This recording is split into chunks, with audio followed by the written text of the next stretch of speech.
listening to Reset Race. You're now tuned in to Reset Race. You're listening to Reset Race. You're now tuned in to Reset Race. What? Put them back on the grill again. We grilling them. Put them back on the grill again. We grilling them. Put them back on the grill again. We grilling them. Back on the grill again. We grilling them. You're listening to Reset Race. ADOS need reparations to make America great. You're tuned in to Reset Race. We no longer starving while others eat off our plate. No. You're listening to Reset Race. We focused on our justice claim. We know what is at stake.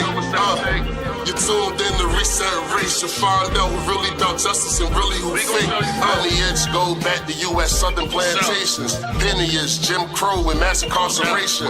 Redlining lynchings. We are old from this nation. You're not about justice if you ain't for reparations. MG the wise one. Cousin mother intellectual. Samantha bringing fire. Anti-black we pressing you. No permanent friends and no permanent enemies. The backbone of the country to win. You need our energy. You gon' see. Listening to Reset Race. You're now tuned in to Reset Race.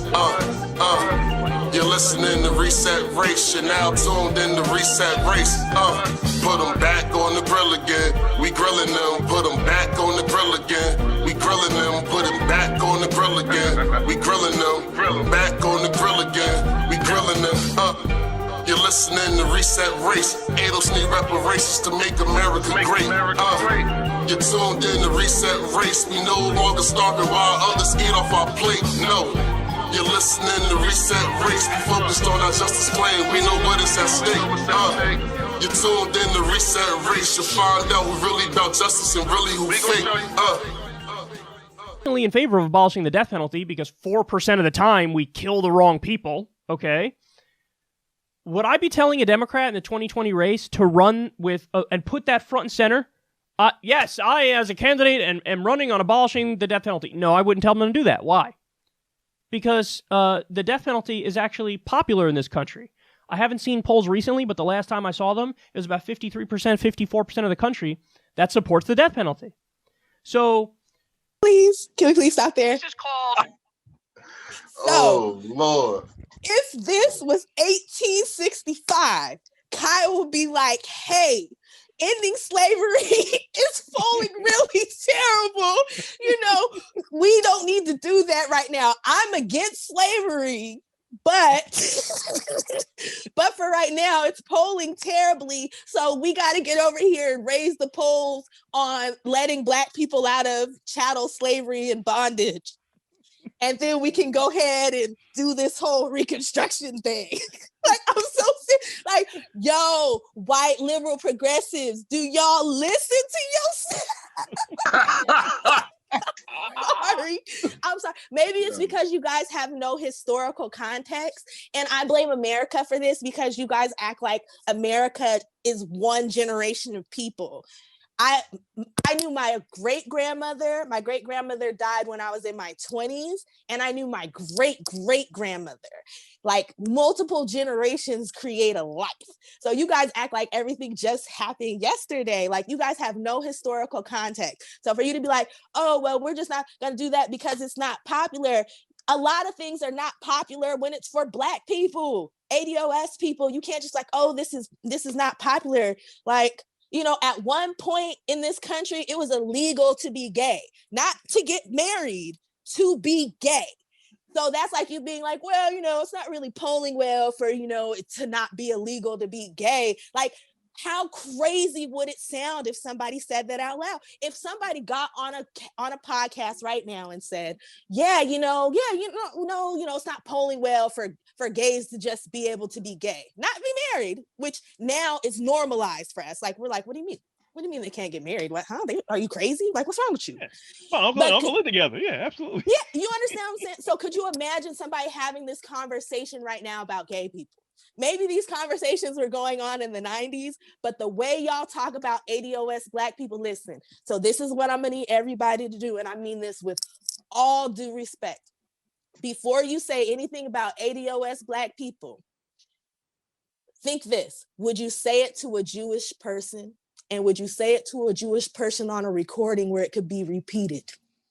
If you could not say that to a Jewish person about the Holocaust and what their families have endured, if you would not say it to a person who has gone through the Armenian Holocaust, if you would not say it to a person who's gone through, whose family went through the internment of Japanese people, do not say that to ADOS Black people, because it is just as racist, xenophobic, whatever you want to call it when you say it to us. The only difference is we haven't checked you over the years, but it's a new day, baby. New day. Okay, sorry. Y'all got to cut me off. I'll be going. No, you could. Shit, it's like watching WWF. You just getting in there. All right.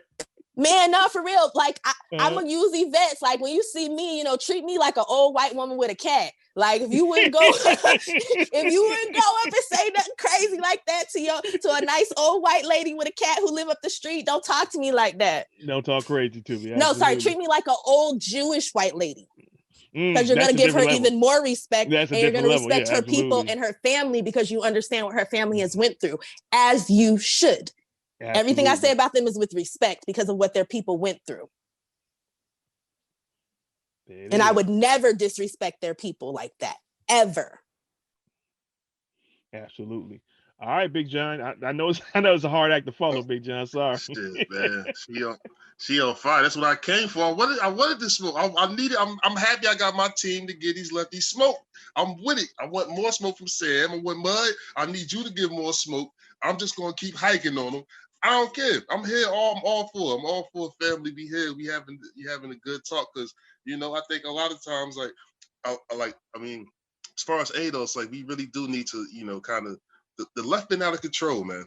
The left has really been out of control when it comes to ADOS people, when it comes to Black people's needs, and somebody really has to. We really got to. Nobody from our community. I mean, we everybody throws jabs at them once in a while. Shut up, lefty. Boom, shut up.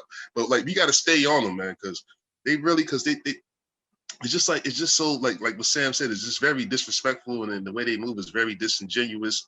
The same way that, and I will argue, if you wouldn't say this to a Native American, if a Native American is coming to Bernie like, I want my treaty ratified. You know what I mean? I want my treaty ratified. We want more land. You know, like just for my tribe. Like, can you do something about this? They like, dude. It's polling at 5%, dude. Nobody even knows your tribe, dude. Gonna give you a Medicare card and a college application, dude. And we're gonna give one to everybody too. Yay! Like how crazy would that sound? They'll be like, yo, who the fuck, you know who the fuck we is like? And I feel like it's the same. We give off the same energy. We want the same respect that all the left gives every other specific minority group. It could be a minority group inside of a minority group that needs this. Nobody talks to, when it comes to Palestinian issues, they all across the water, Palestinian justice. Nobody's saying, yo, chill Palestinians, you gotta wait till everybody get justice. But it's only for us because we've been the bottom cast for this long. Or Palestinians can't get justice until all Arab nations in the exactly. I'm like, Palestinians, no justice till Libya. That's how they tell ADOS. Like, you know, we gotta get justice for all Black people in the world, which the majority of people in the world are Black. Exactly. It's crazy. And I remember when we first had the first meeting, we had the conversation about it's very it's like a subconscious power, like, you know what I mean? Like it's racism is so rooted into our country that they subconsciously know if they give us what's owed to us, they're going to lose some of that power that they have over us, even if it's overt or subvert. They're going to, you know what I mean? They're not going to be in the same position they will be isn't it worth in America. So I'm not gonna lie. It is very overt too. You already know these lefties. You already know they Klan members to me. I mean, some of them, not all of them. Some of them. I think a handful could be saved, but Klan populism. It's scorched earth for me right now. But I'm just saying though, like, you know, I just say all that to say, yeah. So and Cal comparing like the death penalty poll to like shit is ridiculous, man. It's ridiculous. We got to kill some people to get some money. like you're comparing us to murderers, and most people get left in it like murderers, and like, oh, reparations. All right. Appreciate that, John. Mud, you're up, baby. Kyle's bitch ass is a coward for this shit. because he doesn't specifically say how he feels about reparations. He uses the death penalty as a proxy. So he could say that, you know, he's against the death penalty because blah, blah, blah. But he won't say he's for reparations. He's just using it as a little fucking sidestep trick for this shit. And honestly, I lost like respect for him at this point. This was the point in the video where I made my decision that I was going to stop watching all of his fucking videos. Like when I first saw this shit, because it's like, yo, you can't even say how you actually feel about reparations. Even if you're going to use the argument that it doesn't poll well, you can't say I'm for reparations, but it doesn't poll well, and that's why I don't think we should fight for it. Like, you don't have the courage to fucking say that shit. That's pretty much all I got. Yeah. All right. Appreciate that, Mud. Now, one of the things I want to make clear, and I'll make it clear make it more clear in the beginning. Everybody, just for the listening audience, everybody here in this panel is probably further left than anybody you know in your family, right? This reparations issue is for you communists and Marxists out there. This is the longest standing labor relations issue in modern history. All right. So if it's going to be about the worker and all the wealth that was created, now this is America's the wealthiest country in human history, and all that is based in the slavery and the products that came from slavery. So to be clear, before you start saying this is some right-wing plot, we are, again, further left than most of the people you know. If reparations isn't at or near the top of your list of things you want or don't want, you're not on the left. Sorry, champ. You can be mad about it all you want, but if you're not willing to fight for reparations, all the rest of the shit you're trying to do, it ain't gonna happen because you're not gonna get enough black people on board to help you. That's really what it's all about. All right. Hey, MG, I didn't mean to cut you off, up, bro? brother, man. No, go ahead. But you know damn well they say, this is a right-wing plot. This is hard. They're going crazy. Black people stand up for themselves. Oh, they're going nuts right now. Like, it's the Russians. I was like, I've only met one Russian in my entire life, and it was like at an insurance training. And I was so amazed to meet one. Like, I was like, oh, cool. I had never met a Russian before. Bro. Just lying on this. Hey, yo, but MG, you right. I'm saying you right, man. I ain't gonna say nothing. Hey, Mud, you got something to say, cousin? Yeah, I was gonna say, if it's the fucking Russians, I'm with the fucking Russians. I'm on Team Russia. I don't give a fuck. Understand us better than you motherfuckers. There goes your Twitter. Yeah, they coming for you right now. They're like, he's a Russian asset. All the radio, see a whole bunch of He's wearing a Negro mask. Oh, yo, did you see the dude who was robbing the banks in the Negro mask with the Negro hands? Oh, my goodness. Son robbing a bank. This is that woman's son. Take a look. He looks incredibly like the guy in the surveillance video. Police took the son, whose identity we were not given, into custody. Then they got a call from another woman who said they had the wrong guy, that it was her boyfriend who robbed the bank, and this is her boyfriend, Conrad Zerdiak. Actual perpetrator was white as could be. He had bought a theatrical mask from Beverly Hills, which cost a few $1,000s. And it's very lifelike, and he had it on, and it looks like the guy they called Crime Stoppers about. I mean, his mom said. His mother said it. He did it. He did it. It looked just like her son. Sunglasses covered Zerdiak's blue eyes. Gloves covered his hands. That just tells you don't believe what you see all the time, because you could be dead wrong. Joe Dieters will no longer take one person's word for it, ever since this man was wrongly imprisoned for rape based on one person's identification. You can't rely solely on identification. It's a recipe for some type of disaster. And I think a disaster is an innocent person in prison. He says eyewitness accounts are the worst kind of evidence. I would consider identification as one piece of evidence. It should never be the only piece of evidence. Well, Conrad Zerdiak will be in prison for that robbery and other robberies until 2035.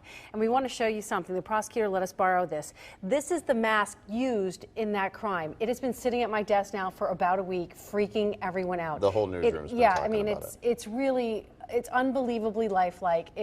And the poor guy who just happened to look like it did nothing wrong. Right. Absolutely nothing wrong.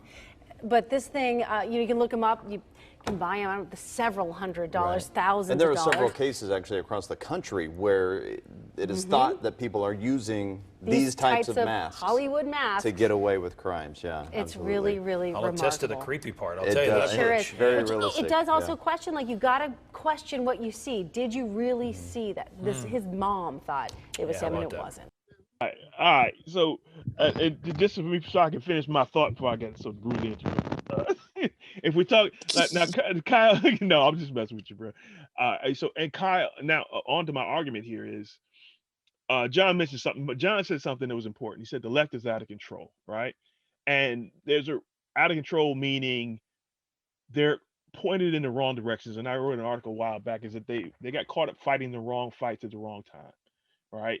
When this fight came about, you fight the fight that comes to you, right? You can plan for a fight all you want, but when somebody puts their hands up, it's time to get it in, right?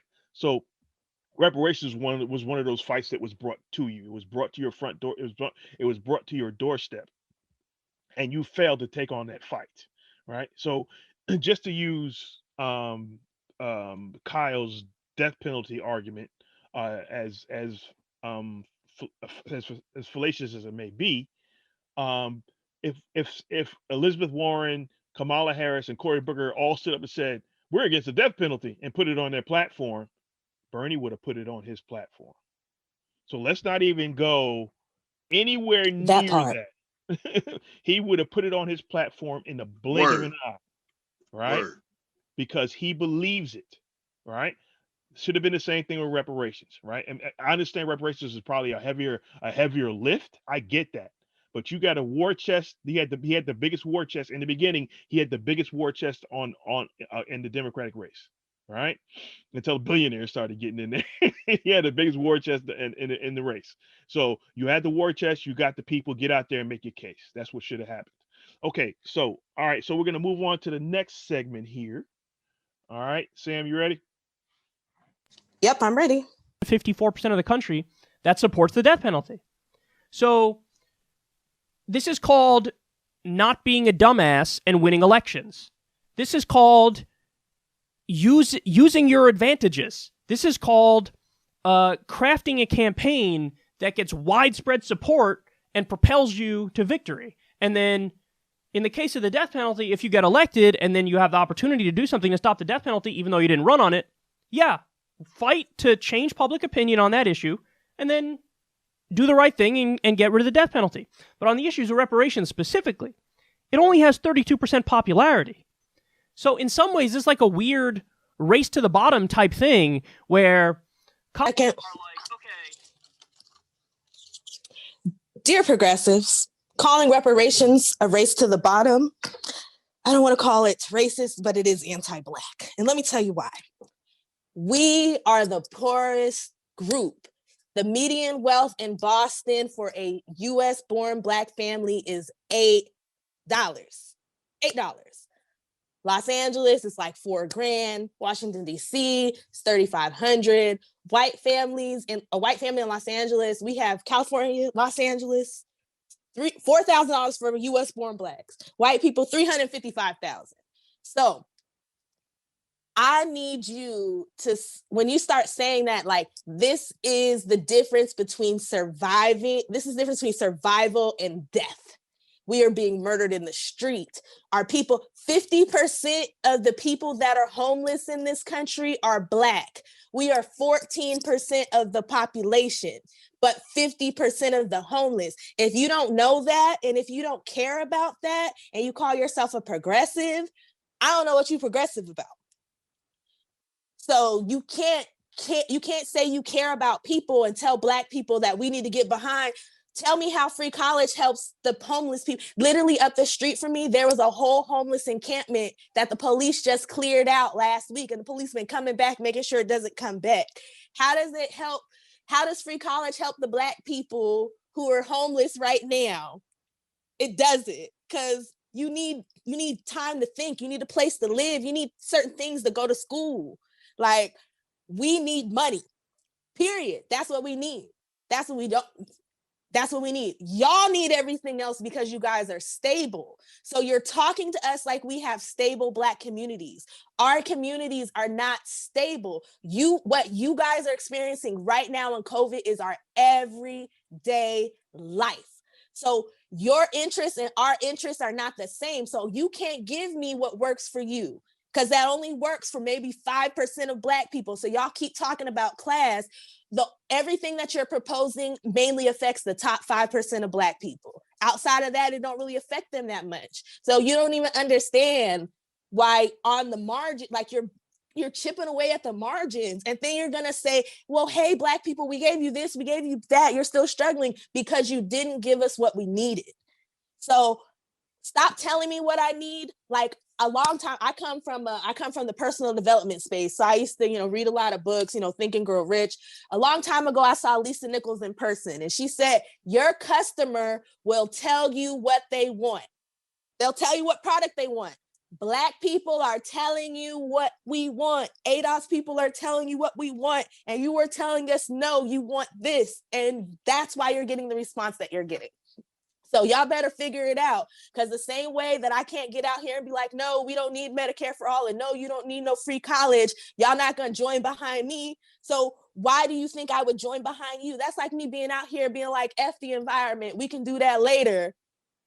Like, reparations, we need reparations right now, the same way we need to start working on the environment, and the same way people need UBI, free college. We need that just as much as you need everything else.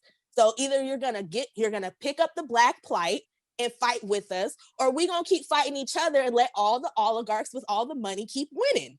But this comes through us. So either you get on our team, I hate to say it, but either you're gonna get down or you're gonna lay down. Ain't no other way to put it, y'all.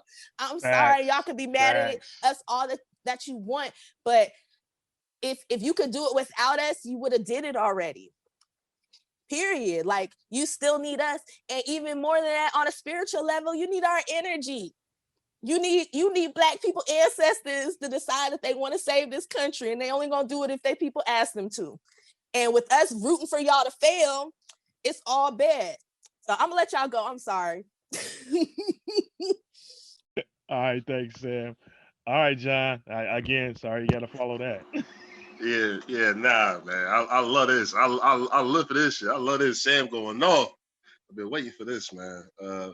But yeah, man, like with the whole left wing agenda, and Carol's constantly talking about how these particular policies will help the majority of people. That means it's going to help white. Like, we're a minority. Like, so he's like, yo, not only is it good for Black people, it's good for everybody. But like, we are a minority of people. So basically just saying, Black people, shut up. You're gonna get a little bit of crumbs. We're gonna stabilize white people. We're gonna stabilize all the top immigrants in the country. I mean, like the upper echelon immigrants. You're gonna stabilize immigrants that are below you.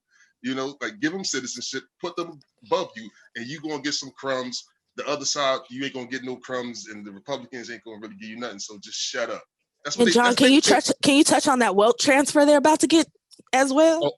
It's about the wealth transfer from where? Like, you talking about from the 67 trillion that they about to get from their grandparents? Oh yeah. So we all know. So they about to get their reparations. So basically, the Gen X's and the Gen Z's and all, even the millennials, when the white millennials get into like their 40s, and I mean, when my age, when they get into their 50s and our parents start dying off, they about to get their reparations. This is going to be very unpopular. We can't do reparations first.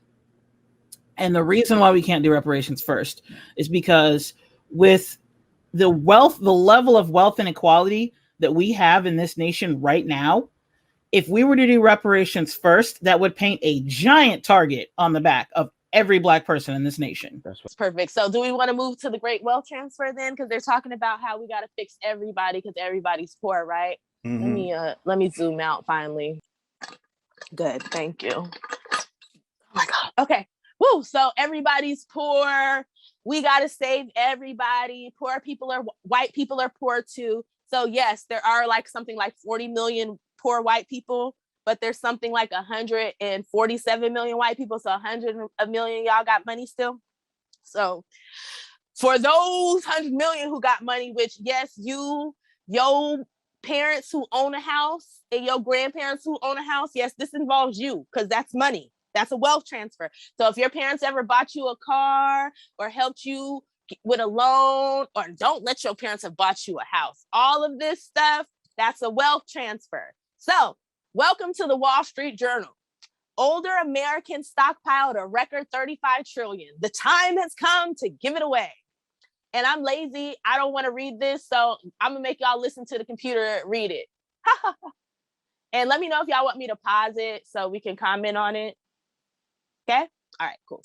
Older Americans stockpiled a record $35 trillion. The time has come to give it away.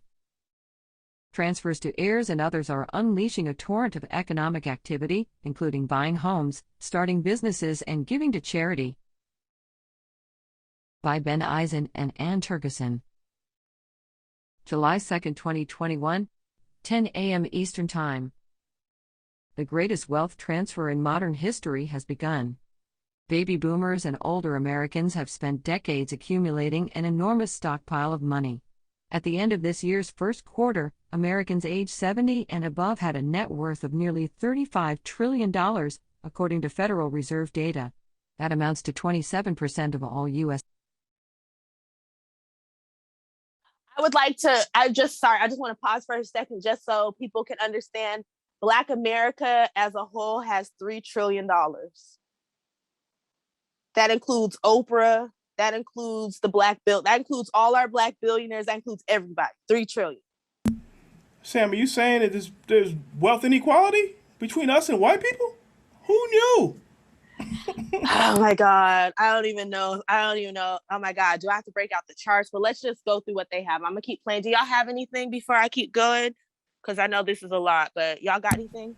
Nah, we good. Okay, thank you. Wealth, up from 20% 3 decades ago. Their wealth is equal to 157% of U.S. gross domestic product, more than double the proportion 30 years ago, federal data show. Now they have started parceling it out to their heirs and others, unleashing a torrent of economic activity, including buying homes, starting businesses, and giving to charity. And many recipients are guided by different priorities and politics than their givers. Older generations will hand down some $70 trillion between 2018 and 2042, according to research and consulting firm Chiroli Associates. Roughly $61 trillion will go to heirs, increasingly millennials and Generation X heirs, with the balance going to philanthropy. The transfer will provide another display of the outsized economic power of baby boomers, who came of age during a wave of post-World War II. Sorry, because I have to tie stuff together. So all of these poor white kids that were in the BLM movement, that were all rowdy, are they going to calm down when they get this money from their grandparents, when their grandparents start kicking down this money? Or when their grandparents kick the bucket? Because it says millennials and Gen Xers. Like millennials, that gets down to millennial goes all the way down to 1994. Y'all got anything? I'm sorry. I know I keep pausing. I'm going to let it play some more unless y'all got something. No, we good. I'm just concerned about these kids having a target on their back. But go ahead. Yeah, because Black people. No, not even that. Well, hey, yeah, you know why? Because the 40 million poor whites might come and get these people. So we should not allow this great wealth transfer to happen amongst rich whites, because poor whites might come and kill them for their money. And this is why. But that's the class war they've been asking for, right? That's the class war they want, ain't it? But go ahead, let's continue. Let's too much logic. Okay. I'm good. Prosperity and drove the economy through many stages of their lives. The average inheritance in 2019 was $212,854, up 45% from an inflation-adjusted $146,844 in 1998, according to an analysis of Fed data by economists at a unit of Capital One Financial Corporation. And people aren't waiting until they die. Annual gifts taxpayers reported to the Internal Revenue Service, a fraction of the gifts that flow outside the tax system, rose to $75 billion in 2016, from an inflation-adjusted $45 billion in 2010. Over that period, the amount that people could give away without paying taxes on gifts. Sorry, I'm gonna keep going, but I just want y'all to see this chart. Like, look at how much this has rose since the 1990s. Like, look, 40 trillion gifts to heirs. Somebody lying. Y'all white people lying about this money. Are y'all just mad that you haven't got your cut yet? Are you mad that you got to live in a shitty 1-bedroom apartment and your parents couldn't afford to buy you a house, but you go inherit grandma's house? Yeah, it's all these trust fund kids that are running their movement right now. Anybody, before I go back to playing this, I just wanted to go through that because you can see this in this chart. That's the white middle class. Real shit like, yeah, honest, like this, I think they said something about the average amount would be 200 something. That's the white middle class. That's not the rich white people. That's how much wealth white people got. Like, you know, the funny thing. I'm sorry. Please go ahead, John. That's all. I'm just saying that's the white middle class though. People playing these games like a quarter. These white people. Yeah, I'm trying to. These. You know. Gotta be seeing one. Mm-hmm. John, you just said something that triggered something in my head. What'd you say about that 272,000 or something? You said something about 272,000 or something like that being transferred, right? Yeah, something like yep. per person. They said, where was it? I'm so sorry. I need to point it out. Okay, so the average inheritance was 212,854. Reparations for Black people is only like 272 to 3 something if we're talking about the down payment, which is the 40 acres and the mule.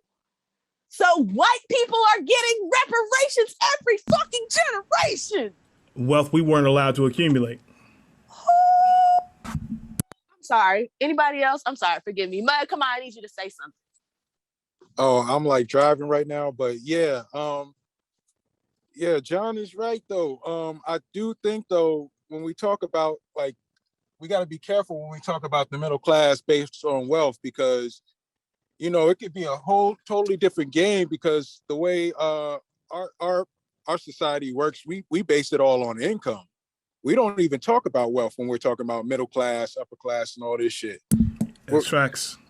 So, like, literally, we could be talking about someone, like, we're saying they have their middle class based on their wealth, and they could be bringing in $1 million every year. You know what I'm saying? Like, it's just weird how this whole shit is worked out. But I think that, like, it's intended to work this way to hide what's actually going on. Mm-hmm. That's a good point, bud. So that we're confused about, like, it's not just us, it's the poor in general, but mainly us, because this is the focus of our show. I mean, it's about us being confused about what is actually going on so that we never actually demand something different.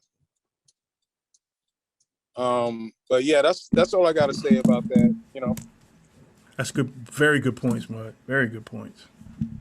Thank you, Mud. I needed that hot fire. Okay, I'm gonna go back to playing this. I'm sorry, y'all. Y'all got. I hope they don't hit us with a copyright for this. They'll be all right.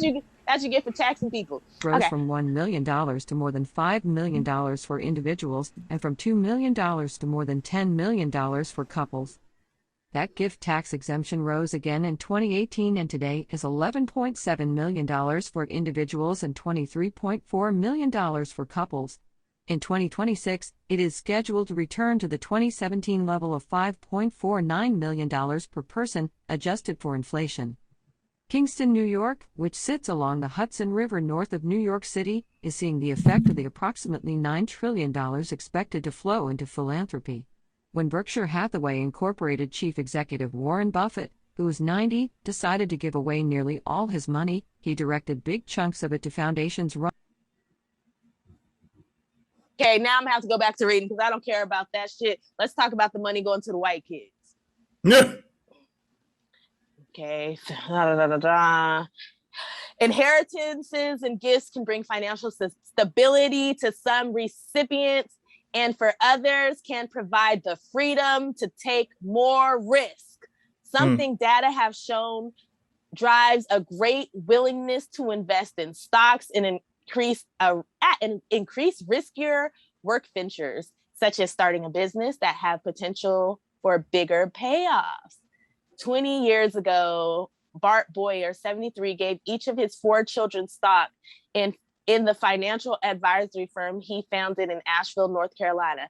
Today, those shares are in privately held Paris Fish Financial. Parsec. Sorry, y'all. I'm thirsty. That's a Star Wars word. All good. Parsec Financial are worth 15 times as much. Each year, he gives them a bit more stock. All that is outside my estate, said Mr. Boyer.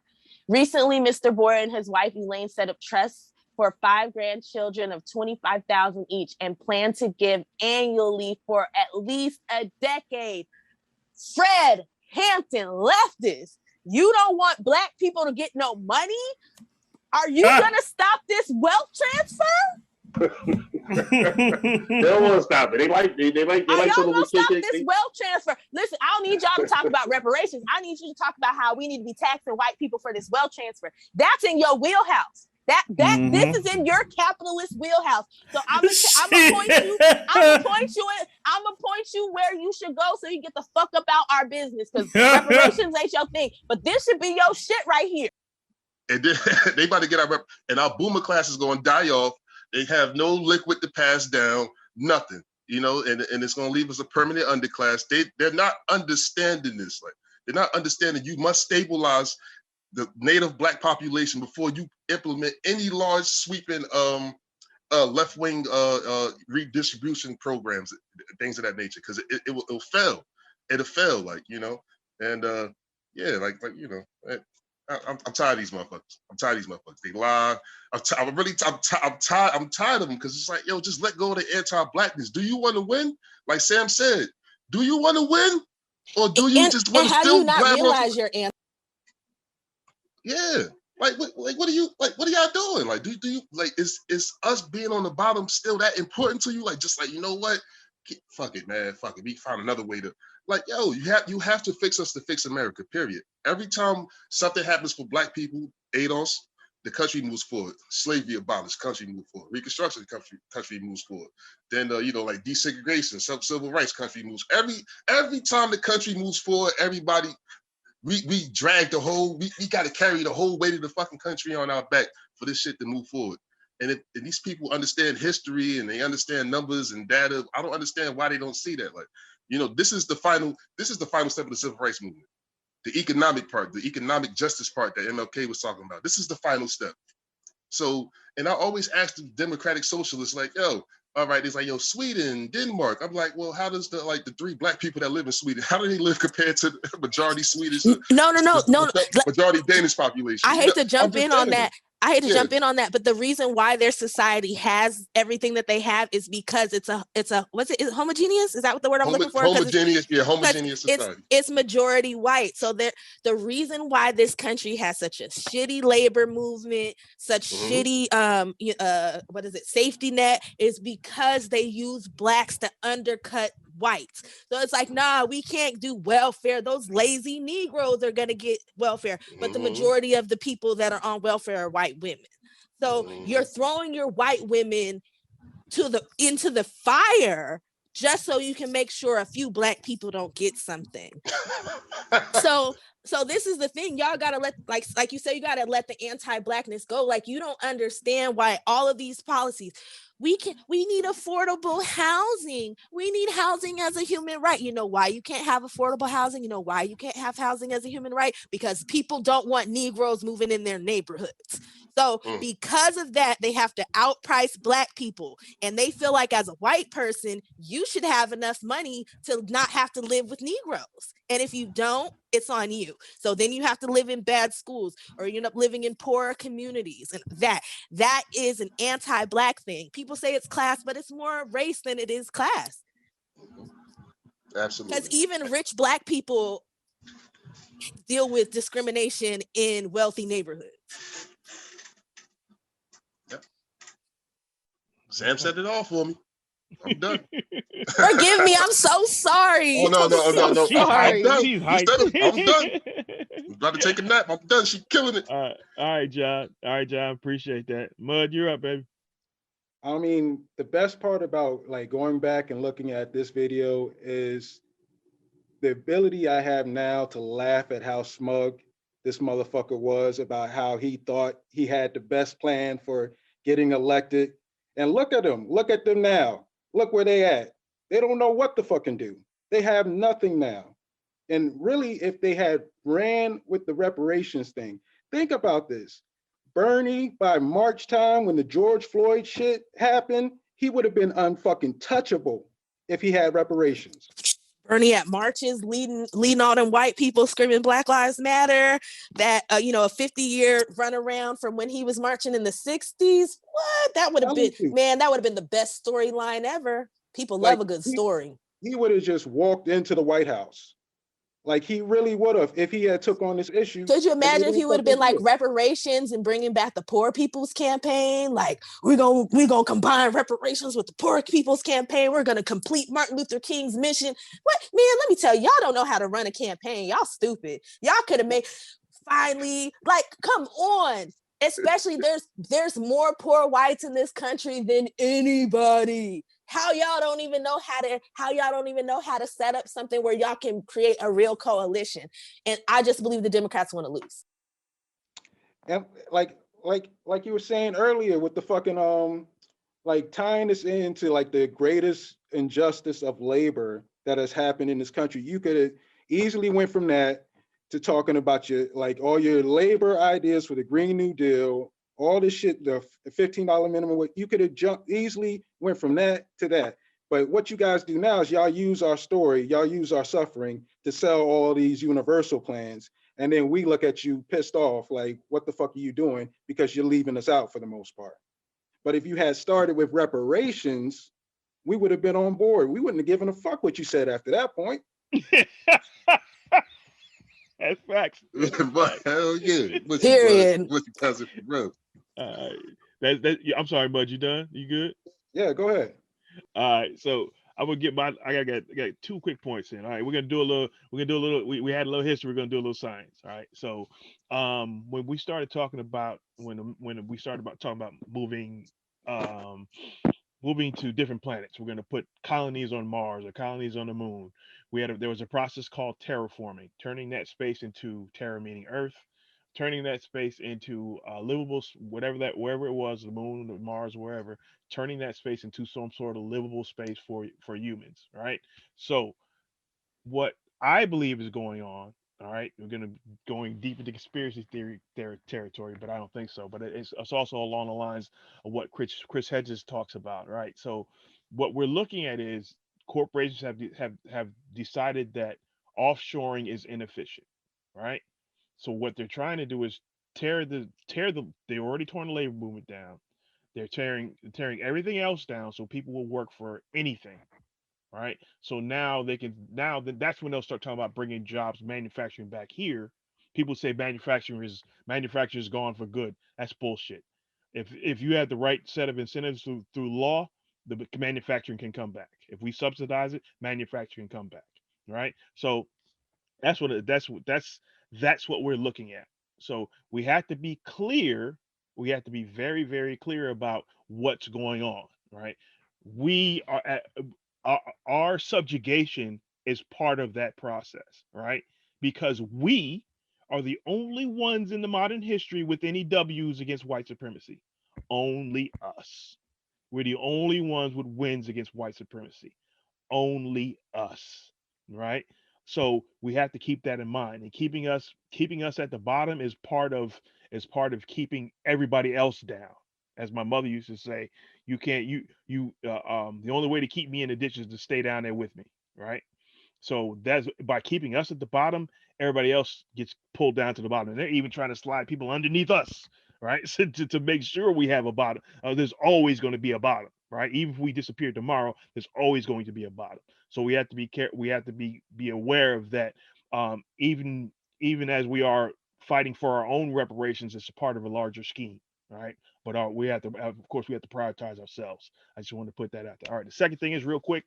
Sam talked about homelessness. We're 50% of the homeless, all right, and 13% of the population. And ADOS is probably slightly less than 13%, right? So if we got reparations, you cut homelessness in half.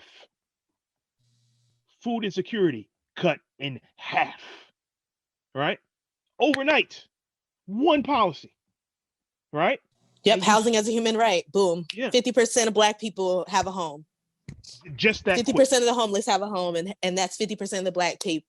Boom, home. Yeah. So that's half your homeless population is no longer unhoused. How could you fight against that? Right? Food insecurity. We're at the bottom for food insecurity. Right? We're at the bottom for health. Right? All these things that we suffer from and we are overrepresented in could be taken care of in less than a generation with one policy. Right? Well, all the other policies still count for us. Right? But one policy. You could do with this one policy, you could do more than we did with the New Deal. And we're still not going to do it. That's wild to me. You know what I mean? It's absolutely wild to me. Listening to Reset Race, you're now tuned in to Reset Race. You're listening to Reset Race, you're now tuned in to Reset Race. What? Put them back on the grill again. We grilling them. Put them back on the grill again. We grilling them. Put them back on the grill again. We grilling them. Back on the grill again. We grilling them. You're listening to Reset Race. ADOS need reparations to make America great. You're tuned in to Reset Race. We no longer starving while others eat off our plate. No. You're listening to Reset Race. We focused on our justice claim. We know what is at stake. You're tuned in to Reset Race. You'll find out who really about justice and really who fake. Lineage go back to U.S. Southern plantations. Lineage, Jim Crow and mass incarceration. Redlining lynchings. We are old from this nation. You're not about justice if you ain't for reparations. MG the wise one. Cousin mother intellectual. Samantha bringing fire.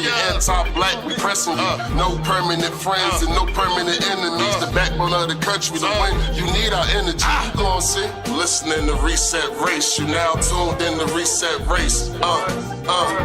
You're listening to Reset Race. You're now tuned in to Reset Race. Put them back on the grill again. We grilling them. Put them back on the grill again. We grilling them. Put them back on the grill again. We grilling them.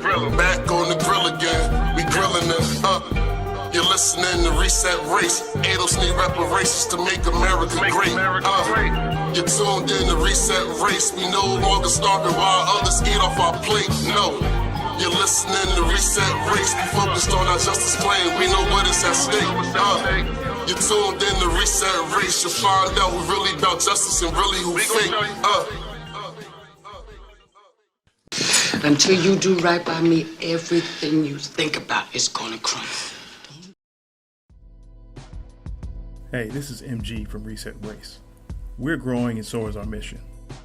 Because of this, we're looking for volunteers to join our team. The skills we need most right now are researchers, video editors, and men and women to do voiceovers. If you're interested in helping out, go to actifypress.com/volunteer. Again, actifypress.com/volunteer. We hope to hear from you soon. Peace and justice from myself and the rest of the Reset Race crew.